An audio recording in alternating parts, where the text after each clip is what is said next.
Margarita Theresa, Royal Alcázar of Madrid, 1673. The princess is dying, and the air already smells of her grave. Her skin has turned the color of wax left too close to a flame, soft, glistening, ready to melt. A sour, metallic stench clings to every breath in the chamber. Candlelight trembles on the walls, as if recoiling from the sight in the bed, a body still breathing, but rotting from the inside out. Her lips are cracked and wet, leaking whispers too faint to catch, too strange to ignore. A maid steadies a silver basin beneath the princess's chin. What spills into it is not vomit, but a thick, blackened sludge, strings of it catching the light like oil in water, somewhere in the shadows. A court physician mutters that it is the humors, but the look in his eyes says poison. The corridors outside are silent. Guards stand at unnatural attention, faces pale, nostrils flared as though holding back both breath and truth. Behind the closed doors, incense burns in desperate clouds, failing to mask the rank decay. No one dares touch her, not the priest murmuring prayers, not the attendants clutching rosaries with trembling hands. They step back as her head turns, slowly, as if her bones are grinding against each other. Her gaze locks on something unseen in the dark corner of the room. A tremor runs through the witnesses. Some say her body is failing from an ancient curse in the blood. Others whisper about a cup of wine left unattended. Still others insist it is not the princess in that bed at all. But the smell, God, the smell is real, and it will outlive her. The summer air in Madrid was heavy, as if the city itself was holding its breath. Inside the Alcázar, the corridors were a cathedral of stone and shadow, where footsteps dared not echo too loudly. The tapestries lining the walls depicted battles won, oceans crossed, and saints triumphant. But their colors were fading, their threads loosening like the dynasty they glorified. Courtiers drifted through these halls in muted clusters, voices low, eyes flicking toward the sealed doors of the royal chambers. There was an unspoken order in place. Speak of the weather, speak of the harvest, speak of anything but the bodies that carried the blood of the Habsburgs.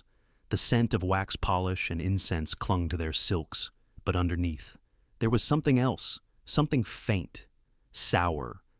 The king's ministers met in a small, windowless room deep within the palace. They did not raise their voices. They leaned forward, hands trembling as they signed decrees and rearranged maps. The empire's borders still stretched across continents, but their own hands shook when they held the pen. Outside, a servant poured wine for them, avoiding their eyes. His sleeves were rolled high to keep from brushing against the table, as if proximity itself was dangerous. In the great courtyard, the fountains still played their music, but the water was tinged with algae from neglect. Peacocks wandered without purpose, their feathers dulled. Even the guards standing post seemed statues more than men, their gazes fixed somewhere past the horizon, away from the looming weight of the palace's sickness. At dusk, the sky over Madrid bled into a copper haze, the kind that made the city's stone glow faintly like embers in a dying fire. The bells of the nearby monastery tolled for vespers, their sound swallowed quickly by the thick, stagnant air. Servants moved quickly through the twilight, carrying covered trays from the kitchens, their cloths pulled up to their noses not for the smell of the streets, but for what drifted from certain rooms above. In one of those rooms, a chamberlain stood by the window, staring down at the city. He could see the rooftops sprawling toward the horizon, the domes of churches catching the last shards of daylight. But his eyes were unfocused. Behind him, muffled through the heavy curtains, came a sound-labored breathing, punctuated by the faint clink of a spoon against porcelain. He did not turn around. It was easier to watch the city than to watch the slow disintegration of a royal body. Dinner in the grand hall was a strange performance. Long tables groaned under the weight of silver platters, exotic fruits, and wines from every corner of the empire. And yet, the laughter was forced, the conversation shallow. The queen's handmaids sat stiff-backed, exchanging silent glances whenever a draught from the far corridor carried with it that unmistakable odor. No one dared to mention it aloud. To do so would be to admit that the rot was not only in the air, but in the blood that ruled them. A messenger arrived from Seville, his boots dusty, his face drawn. He delivered his sealed letter to the chief minister, who read it without blinking, then folded it neatly and slipped it into his sleeve. The contents were not shared. They never were. Such messages were for the inner circle only, and even then, truth was often diluted before it reached the throne. As night fell, the Alcázar became a labyrinth of candlelit passages. Shadows stretched long and thin, pooling in the corners like something alive. The palace seemed to breathe in time with its monarchs, each inhale slow, each exhale weaker than the last. In the private chapel, the flicker of votive candles painted halos on the faces of carved saints, their wooden eyes staring down at a people who prayed without believing. In the upper levels, behind a set of doors guarded by two men in full armor, the empire's future lay in bed, too fragile to rise. Outside those doors, a group of attendants whispered. One crossed himself, another spat over his shoulder. A village superstition meant to ward off death. They all knew it was futile. From the street below, the palace still looked magnificent. Its towers cut clean lines against the night sky. Its windows glowed like constellations. To the people of Madrid, it was the heart of the empire. But inside, the air was thick with secrets and the quiet, steady erosion of a dynasty that once believed itself eternal. And somewhere deep within those walls, a single candle burned beside a bed where breath rattled in a royal throat slowly, unevenly, while the rest of the world pretended not to hear. But the silence could not last forever. The first light of morning crept into her chambers like an intruder, touching the folds of velvet drapery before daring to reach her bed. Princess Margarita Theresa lay propped against pillows, her frame delicate beneath layers of silk, her breathing shallow and uneven. The embroidered coverlet rose and fell with each breath, but too slowly, as though her chest fought against an unseen weight. Her eyes opened before her maid could pull the curtains back. They were large, almost luminous in the dim light, but clouded with a sheen that suggested fever. She did not speak.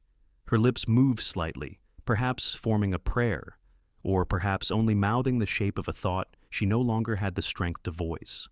The room smelled of lavender water poured into porcelain basins the night before, but underneath it lurked another scent, heavier, sharper, the kind that clung to the skin and hair until it became part of a person.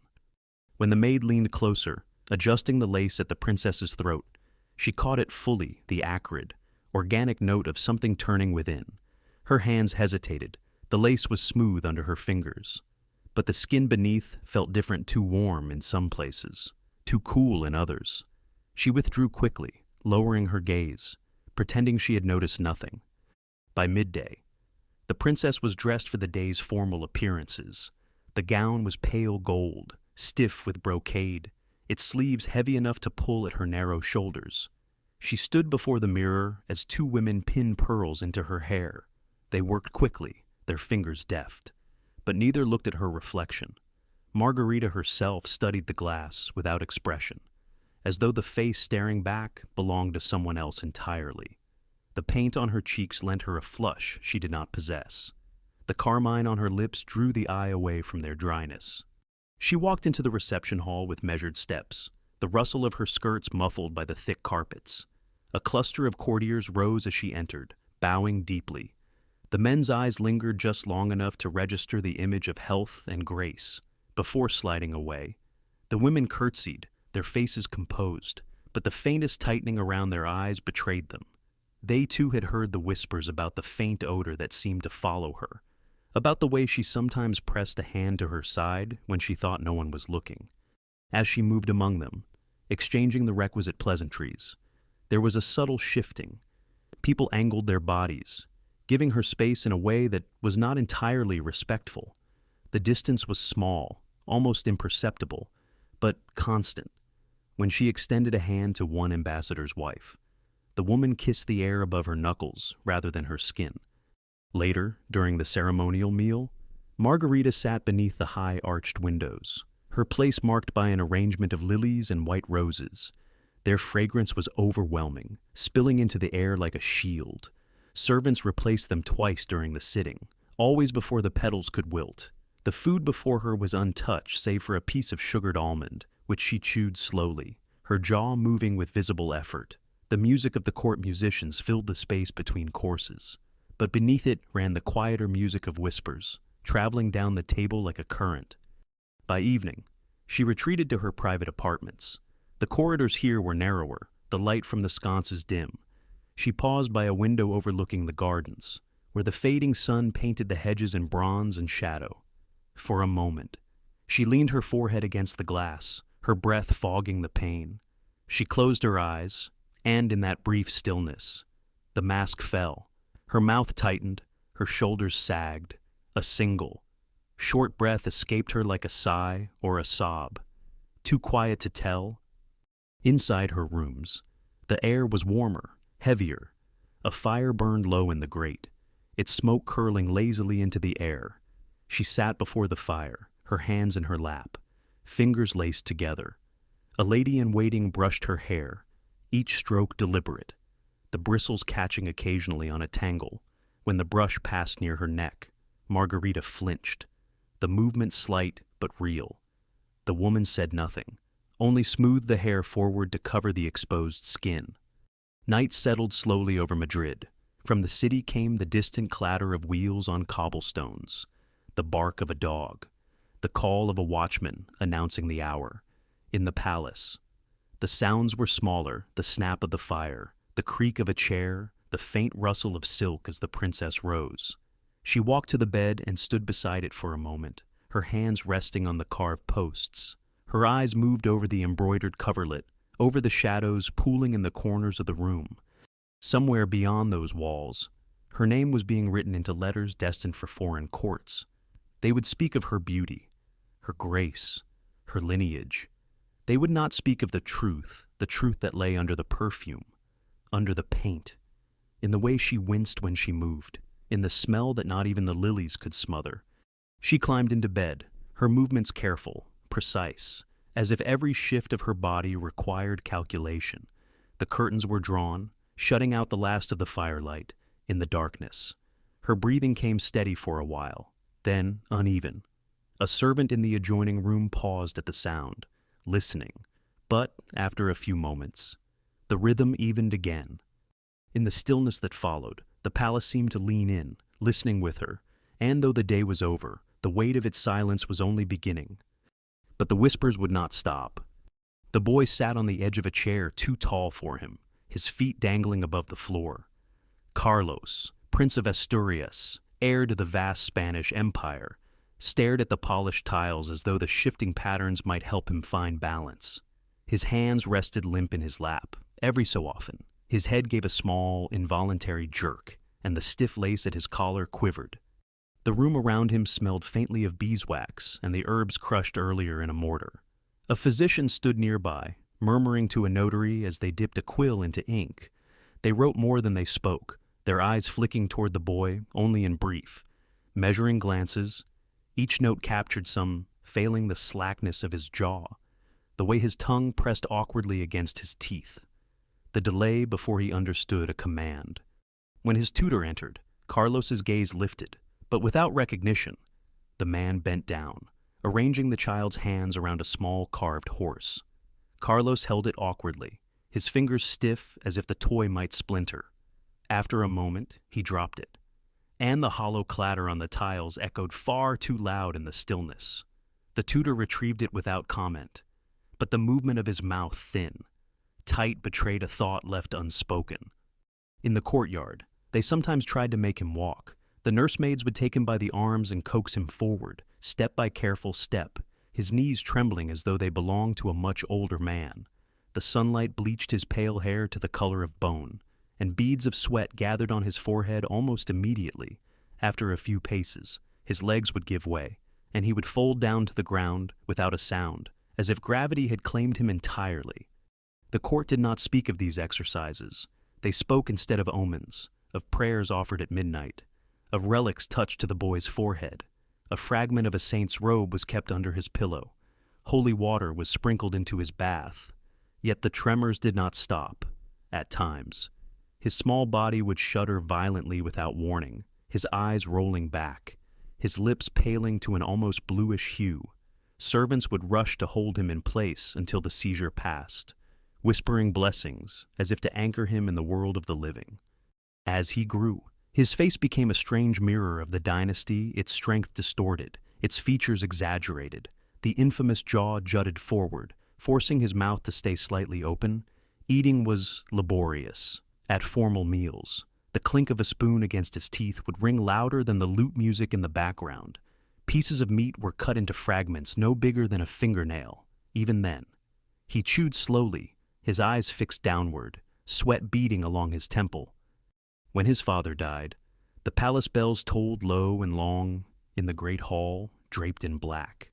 The boy, now a king, sat beneath the canopy of state. His crown seemed too large for his head, the weight of it tilting him slightly to one side. Ministers and foreign envoys bowed, swearing loyalty, their eyes carefully avoiding the vacant, slack expression on the young monarch's face.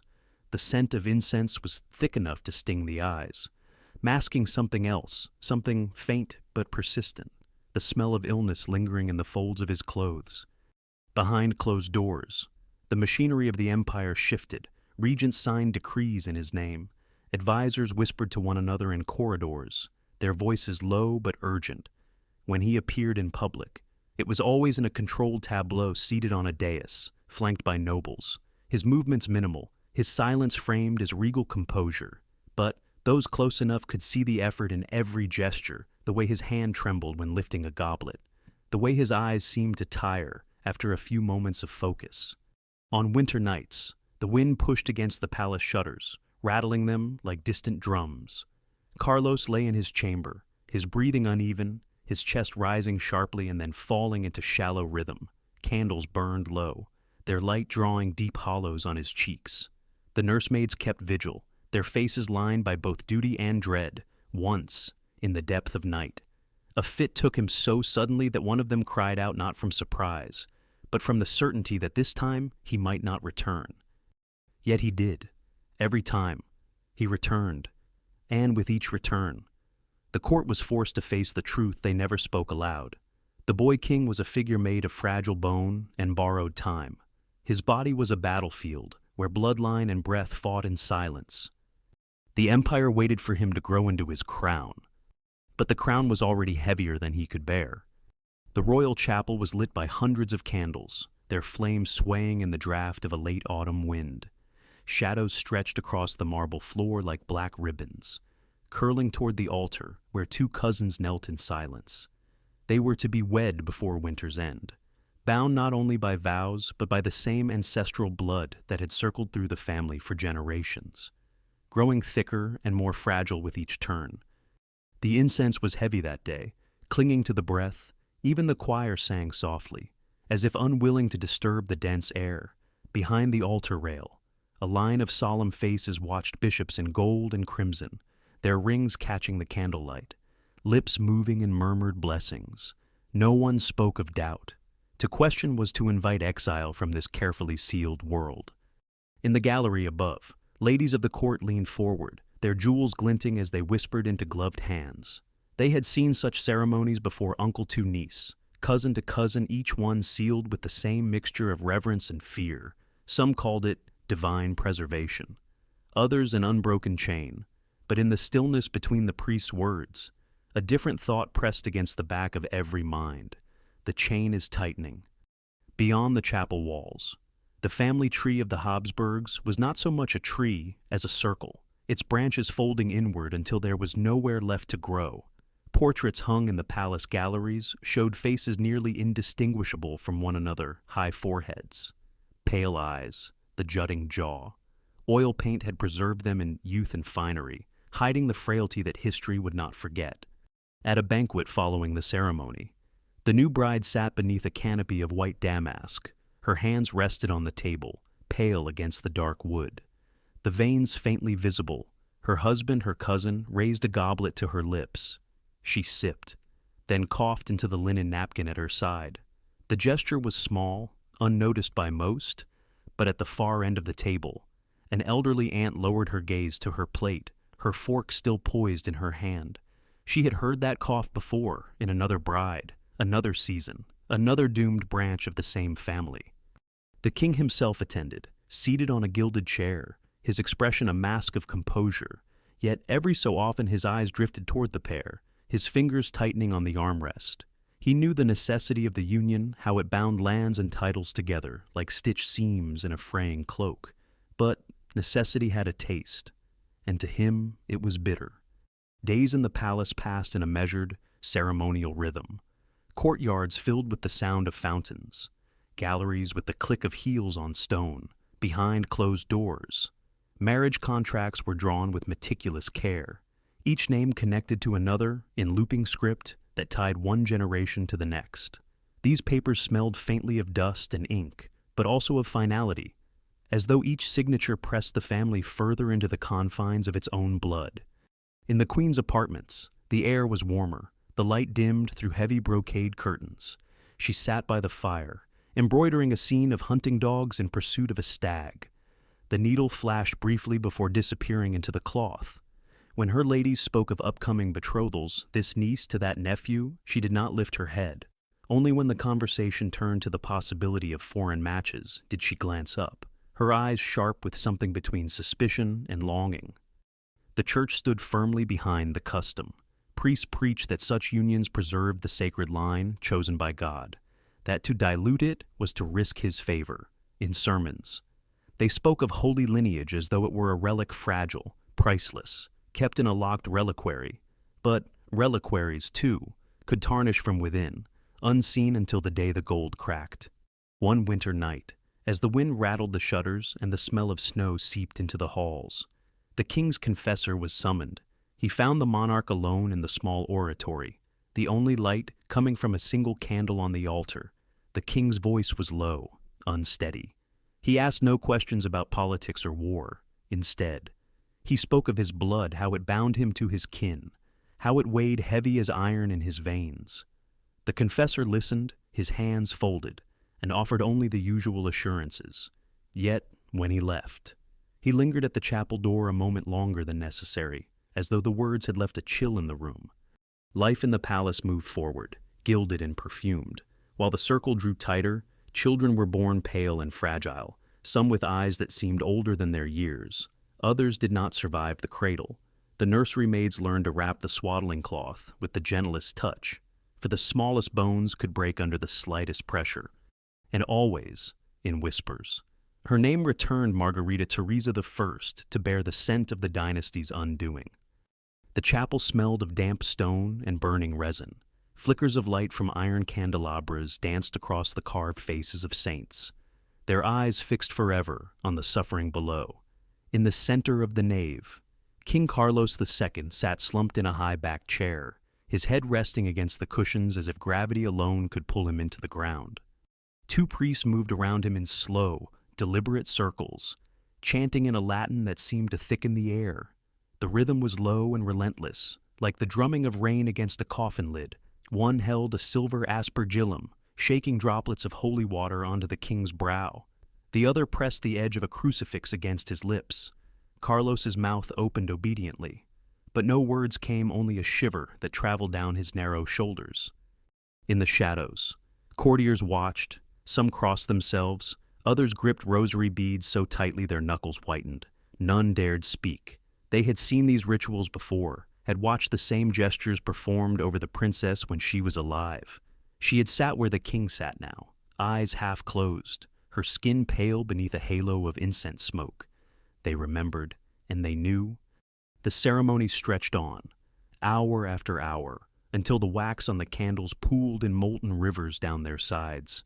Each prayer was longer than the last, as though the priests feared that silence would invite something far worse than exhaustion. When at last, it ended. Carlos was lifted from the chair by two attendants. His legs buckled almost immediately. The priest stepped back, eyes lowered, as if the touch of his weakness might stain them. That night, the queen ordered fresh flowers placed in the king's chambers, lilies, white and thick with scent, crowded the tables and windowsills, their perfume mixed with the lingering tang of incense, masking, though not entirely, the faint, metallic odor that clung to the sheets. Servants moved through the room like phantoms, adjusting blankets, setting goblets of wine on silver trays. None stayed longer than necessary. Days later, another ritual began, this one in secrecy. The king was led to a small oratory in the southern wing, away from the great chapel and its prying eyes. The air there was colder, the stones slick with age. A single candle lit the space, its flame shivering in the draught from a cracked window. The confessor stood close, whispering words meant to drive out the shadow they claimed had lodged itself in the king's body. At intervals, the physician stepped forward to bleed him thin streams of dark blood, filling a porcelain bowl. Carlos watched without reaction, his lips pressed together as if to keep something inside. When it was over, he was left with a strip of linen tied around his arm and a gaze that drifted somewhere past the walls. Such rites were not confined to him alone. In the years before her death, Margarita Theresa had endured similar devotions. The memory of her remains in the corridors, her slow procession to the chapel, her steps careful as though the marble beneath might splinter. She would kneel at the altar, her hands clasped so tightly that the skin turned white. Behind her, courtiers shifted in uneasy silence, their eyes on the floor. Every now and then, she would turn her head, her gaze searching the crowd as if looking for someone who might tell her the truth. But the truth was not permitted in the palace, only prayers, ointments, and the thin hope that ritual could mend what blood had already broken. By midwinter, the ceremonies had grown more elaborate. Relics were brought from distant monasteries, a thorn said to be from the crown of Christ, a vial of water from the Jordan, a bone from the hand of a saint. Each was touched to the king's skin. Each was met with the same quiet, absent stare. The servants whispered at night, when the halls were still. They spoke of dreams in which the king's shadow moved before he did, in which the princess walked the gardens though she had been buried for years. Some claimed the palace itself had taken on the sickness, that the air was heavier, the light duller, the silence deeper. On a storm-lit evening, thunder rolling over the city like a drum of war, Carlos was brought once again to the chapel. The windows rattled in their frames, candles sputtered under the sudden gusts. As the priests began their chant, a streak of lightning split the darkness beyond the glass, throwing their faces into a white, skeletal glare.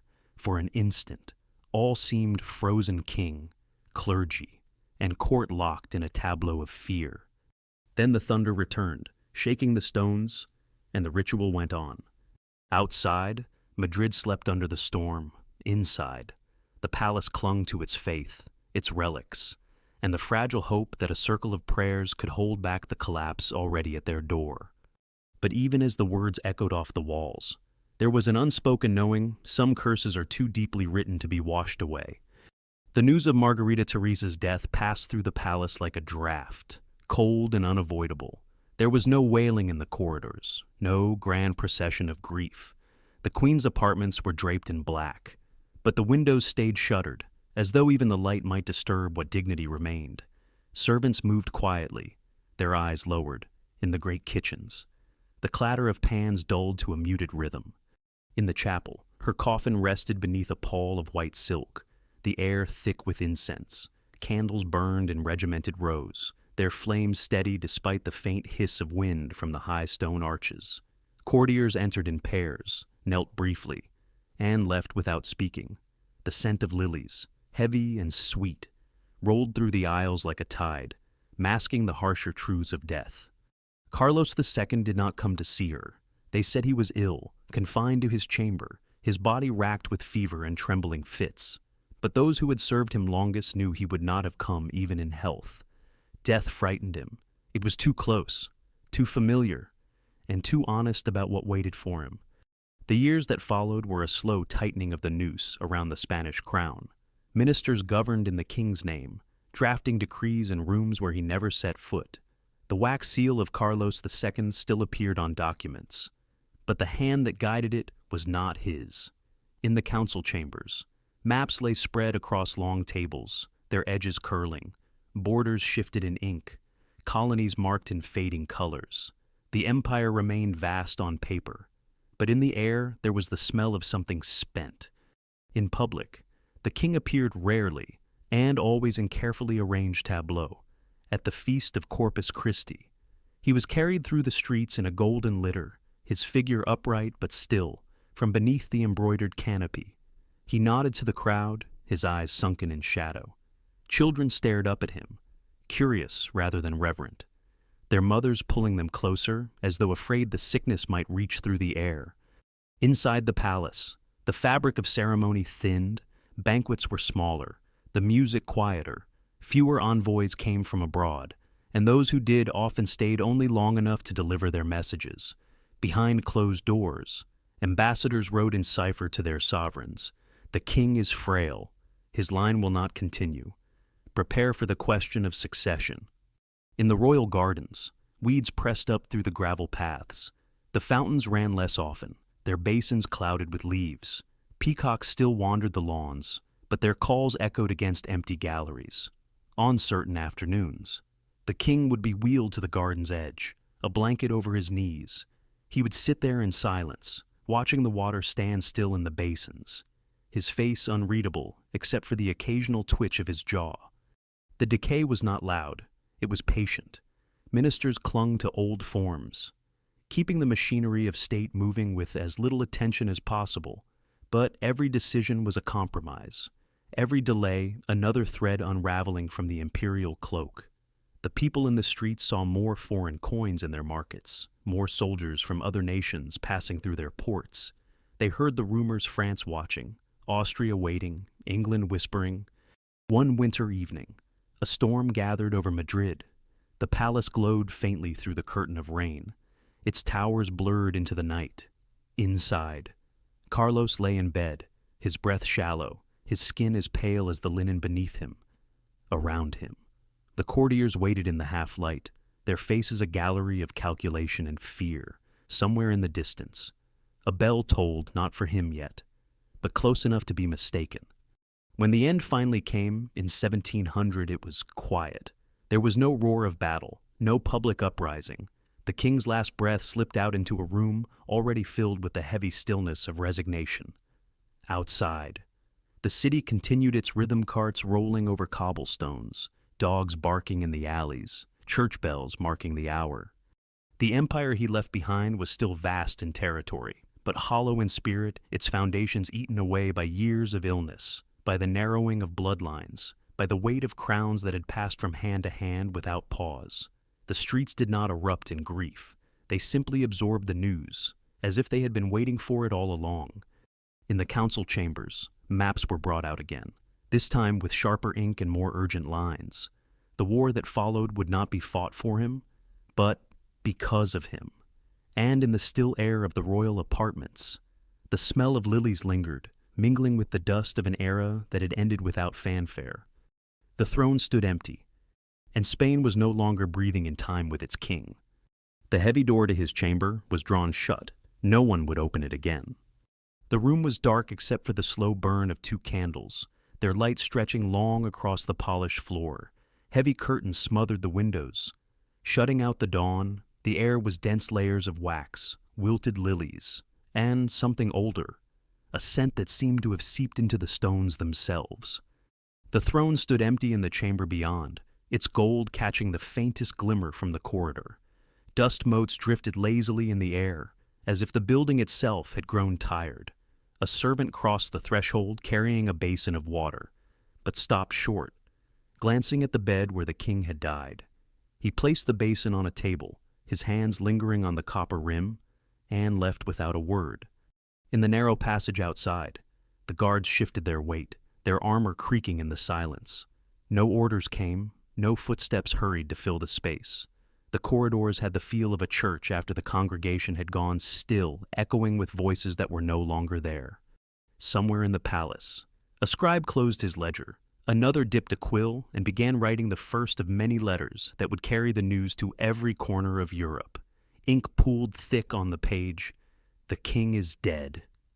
In the city below, the bells began their slow toll, not a peal of triumph, not the clamor of alarm, just a measured, deliberate knell that rolled through the streets, over the rooftops, into the courtyards where merchants looked up from their work and children stopped mid-play.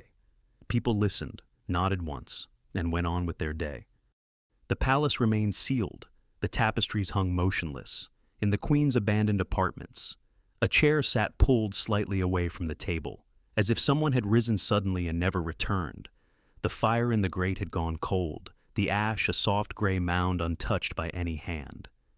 By evening, shadows claimed the corridors entirely. The scent of lilies in the royal bedchamber had deepened, almost bitter now, and beneath it, faint but inescapable, lingered the same sharp sweetness that had once clung to Margarita Theresa's dying breath, a scent the stones themselves had learned to keep. A single window, cracked open to the night air, let in the faint rustle of the gardens, leaves shifting in the wind, the trickle of a neglected fountain, and from somewhere deep within the palace, too far to place, a sound rose, not loud, not sharp, a single, almost imperceptible cry, drawn out and thin, as if it had traveled a great distance to arrive here. The door to the chamber stayed shut, but the sound did not stop.